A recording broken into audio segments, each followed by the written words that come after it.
The topic at hand is magnesium sulfate, an important substance with multiple uses. Classified as an anticonvulsant, antiarrhythmia, and electrolyte, it's prepared in various ways for different applications. In medical practice, it comes in injectable form with one ampoule containing 1 gram, and it can be found in concentrations from 500 mg per milliliter up to 40 g/100 ml. An alternative preparation is as a 64 mg tablet. Continuing our discussion on magnesium sulfate, let's understand its mode of action. This compound is effective due to the decreased presence of acetylcholine in motor nerve terminals, rendering it with anticonvulsant properties and thus reducing neuromuscular irritability. It allows the entry of calcium, sodium, and iron into the cell, which stabilizes the cell operation. Moreover, it decreases intracranial edema and assists in diuresis. Lastly, its peripheral vasodilation effect improves uterine blood supply and has a depressant action on the uterine muscles and CNS. Discussing the utility of magnesium sulfate, spotlight gets cast on its significant role in women's health. The substance notably lowers seizure threshold in women diagnosed with pre-eclampsia and eclampsia. Additionally, it is employed in preterm labor scenarios for its ability to decrease uterine activity. Indeed, a valuable drug in the field of gynecology and obstetrics.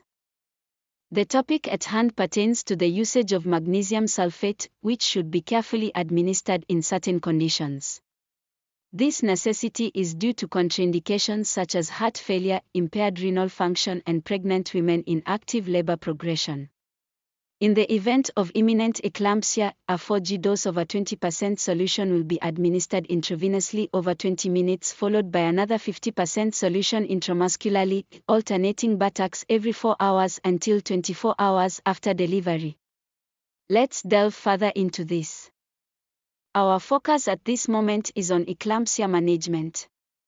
It entails a regimen of intravenous and intramuscular magnesium sulfate.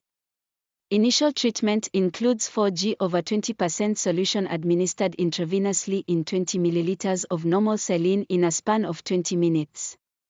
This is immediately followed by a 50% solution, again magnesium sulfate, applied intramuscularly with a loading dose of 5g in each buttock. Afterwards, a 5g dosage is continued in alternate buttocks every 4 hours, continuing until 24 hours post-delivery.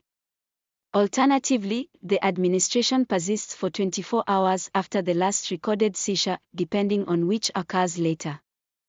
Here we delve into the dangers that can be posed by magnesium sulfate.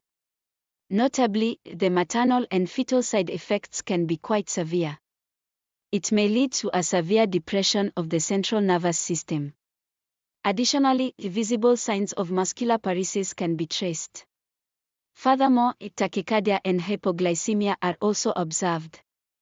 Lastly, in extreme cases, it can also precipitate renal failure. Discussing further on nursing implications, certain conditions are to be met before repeat injections are administered.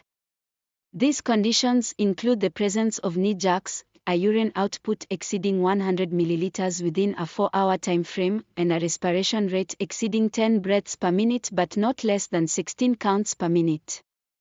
This context significantly relates to the ongoing topic, magnesium sulfate. Today, we are focusing on the key nursing considerations while dealing with magnesium sulfate. It's essential to assess vital signs, including blood pressure, respirations, pulse after and 4 dose. However, we must ensure not to exceed 150 mg per minute. Be vigilant about magnesium toxicity, especially during labor, characterized by symptoms like reduced reflexes, less urine output, confusion, and an unquenchable thirst. Moreover, track contractions carefully. The urine output should remain stable. A decrease calls for immediate medical attention. Regular patient reflex examinations, such as knee jerk and patellar reflex, are crucial. Finally, calcium gluconate should be readily available for treating potential magnesium toxicity. Let's delve deeper into the implications of nursing.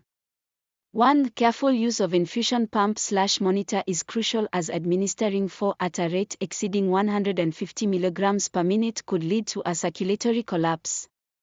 2. It's essential to provide seizure precautions, such as placing the patient in a single room with minimized stimuli along with padded rails for protection. 3. Positioning the patient in the left lateral recumbent stance can help reduce hypotension and enhance renal blood flow. 4. Regular evaluation of the patient's mental condition, memory, respiratory status, and reflexes is key. 5. If there's a drop in respirations below 12/min, reflexes becoming severely hypotonic, urination reducing to less than 30 ml/hr, or signs of mental confusion, lethargy, or fetal distress, halt the infusion promptly. Discussing the impact of mental health concerns during pregnancy and the postpartum period is crucial. These times are sensitive owing to physiological and psychosocial stresses, often warranting extra attention and care. Common pharmacological interventions include the use of antidepressants such as amitriptyline and antipsychotics like chlorpromazine. Continuing our discourse on medicines for mental illnesses, let's delve into it a bit deeper. Anxiolytics such as benzodiazepines, for instance, diazepam, are utilized. Antimanic agents, namely carbamazepine and sodium valproate, also play a significant role in the treatment. So, we've concluded our discourse. Illuminated understanding facilitates clarity and deeper grasps on the subject matter. Remember that further exploration fosters more nuanced awareness. Our journey may end here, but the path to knowledge is never ending.